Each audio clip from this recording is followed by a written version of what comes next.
की उनकी शादी कराई पास्टर गोल्डी की। तो यीशु मसीह ने कहा तुमने बहुत मेहनत की है, 6 लाख का ऑटो जो बाहर खड़ा यीशु मसीह ने वो गिफ्ट में दे दिया। यीशु मसीह के वचन में लिखा मैं किसी का कर्जदार नहीं हूँ। अगर मेरे लिए तुम आप दौड़ रहे हो, किसी की शादी करा रहे हो, जोड़ा बना रहे हो, जो दोनों रो रहे हैं, जिनके आंसू बह रहे हैं, उनको आपने मिलाया है, उनके आंसू को पोछा है, हमने उनको आशीष दी, तो यीशु मसीह कहते तुम भी खाली नहीं रहोगे। तो यीशु मसीह ने हमको 6 लाख का ऑटो दे दिया। ऐसा ब्याज वगैरह मिला के 6 लाख का हमको पड़ेगा, 6 लाख के आसपास। तो पर यीशु मसीह कहता है कभी उदास ना होना, निराश ना होना। अगर मेरी तुम इस भवन में बैठे हो अपना टाइम निकाल के, तो यीशु मसीह कहते उसके बदले में हम तुमको आशीष देंगे।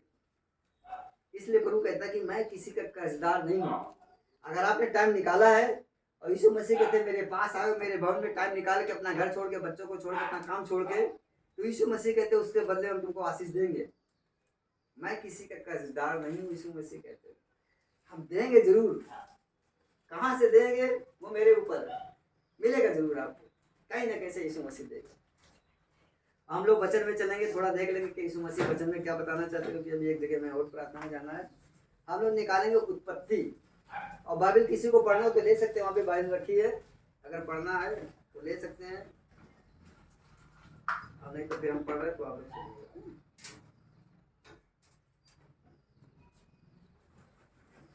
क्योंकि जब आनंद भाई का फोन सुने आया तो हम बाइबल पढ़ रहे थे, और बाइबल जब पढ़ रहे थे तो यीशु मसीह ने हमको वचन दिया,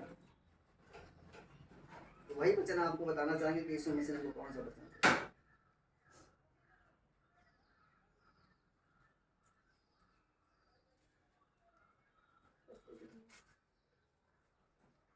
हमने निकाले उत्पत्ति, पेज नंबर 13 है, सबसे शुरू में पेज नंबर 13 शुरुआत में। हाँ, और इसका 12 का 3 में प्रभु जी बता रहे, उत्पत्ति 12 का 3 में, जो तुझे आशीर्वाद दे मैं उन्हें आशीष दूंगा, और जो तुझे कोसे मैं उसे साफ दूंगा। और यीशु मसीह कहते हैं जो तुमको आशीर्वाद देगा उसको यीशु मसीह कहते हैं मैं आशीर्वाद दूंगा। और प्रभु यीशु मसीह कह रहे जो तुम्हें उल्टा सीधा बोलेगा, तुम्हारी बेइज्जती करेगा, प्रभु यीशु मसीह कह रहे हैं मैं उसको साफ दूंगा, बस आशीष नहीं देंगे।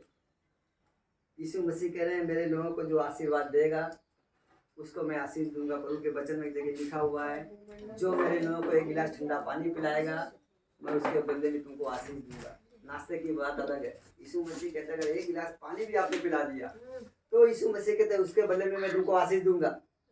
इसलिए प्रभु जी इसमें साफ साफ बता रहे जो तुझे आशीर्वाद दे मैं उसे आशीष दूंगा, और जो तुझे कोसे उसे मैं साफ दूंगा।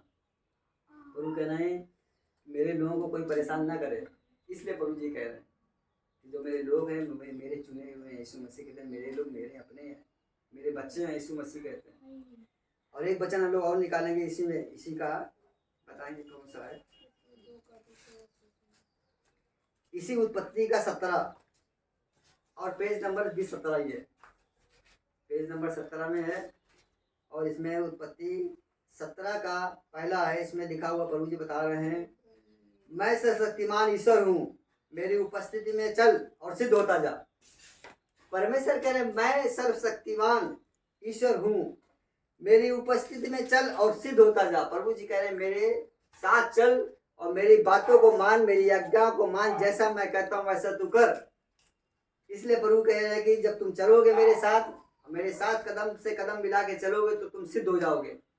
सिद्ध का मतलब यीशु मसीह कहते हैं तुम अच्छे बन जाओगे, पवित्र बन जाओगे। लेकिन परमेश्वर क्या कह रहे हैं मैं सर्वशक्तिमान ईश्वर हूँ, मेरी उपस्थिति में चल। प्रभु कह रहे हैं कि जब तू चले तो मुझे याद करके चलना, जब तू खाना खाए मुझे याद करके खाना तू क्या खा रहा है, जब तू बात करे तो मुझे याद करके बात करना कि तू कैसी बात कर रहा है। इसलिए प्रभु जी कह रहे हैं मैं सर्वशक्तिमान ईश्वर हूँ, मेरी उपस्थिति में चल और सिद्ध होता जा। प्रभु कह रहे हैं कि जब तुम कहीं जाते हो तो हम तुम्हारे साथ रहते हैं, ये कभी मत सोचना कि मैं अकेले हूँ। यीशु मसीह आपके साथ चलता है, क्योंकि प्रभु ने साफ साफ कहा मेरी उपस्थिति में चल और सिद्ध होता जा। सिद्ध का मतलब अपने आदत को हमें क्या करना, बदलना है। अगर घर वाले नहीं बदल रहे हैं तो हमें क्या करना, उस घर वालों को यीशु मसीह के चरणों में लाना। जैसे बहन ने बताया कि भंडारा क्या हुआ, तो हमने बहन जी को बताया कि भंडारा हुआ, लेकिन भंडारे के पहले अगर प्रार्थना हो जाती तो सब अच्छा हो जाता, क्योंकि वचन में लिखा हुआ कुछ भी तुम खाओ अगर उसको प्रार्थना कर लोगे तो शुद्ध हो जाएगा।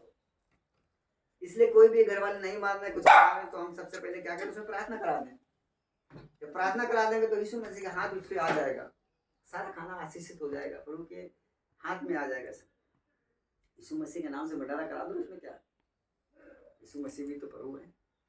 बस उसमें प्रार्थना होनी चाहिए, खाने में प्रार्थना, बनने में प्रार्थना, तो सब प्रभु के हाथ में हो जाएगा, वो सब आशीषित हो जाएगा। इसलिए प्रभु जी कह रहे हैं कि मैं सर्वशक्तिमान ईश्वर हूँ, मेरी उपस्थिति में चल और सिद्ध होता जा। सिद्ध का मतलब वचन में जगह और लिखा, अंश अंश करके बदलता जा। अगर हम यीशु मसीह में आए हुए हैं, बदल नहीं रहे हैं, मेरे घर की परिस्थितियां, घर वाले नहीं बदल रहे, हम खुद नहीं बदल रहे, हमारा चाल चलन बातचीत नहीं बदल रही, तो प्रभु कह रहे हैं तुम कैसे सिद्ध होगे, तुम्हें बदलना है।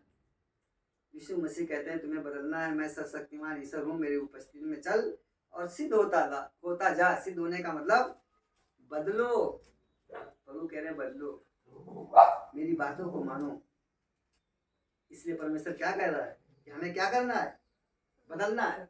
अब एक लास्ट वचन और पढ़ेंगे, एक बात प्रभु जी और कह रहे हैं, इसी का पेज नंबर 19 उत्पत्ति और 18 का 14 वचन। इसमें प्रभु जी कह रहे हैं क्या यहोवा के लिए कोई काम कठिन है। लास्ट में प्रभु जी एक बात बता रहे हैं, यहोवा के लिए कोई काम कठिन है क्या। प्रभु कह रहे हैं मेरे लिए कोई काम कठिन नहीं है, मैं सर्वशक्तिमान परमेश्वर हूँ, मैं जो चाहूँ वो कर सकता हूँ। प्रभु जी कह रहे हैं मेरे लिए कोई काम कठिन नहीं है। एक बार चेले जा रहे थे यीशु मसीह के साथ में, और यीशु मसीह से चेलों ने कहा प्रभु देखो कितना अच्छा घर बना है, कितना सुंदर महल है। प्रभु यीशु मसीह ने कहा ये तुम महल देख रहे हो, ईंट पे ईंट नहीं बचा।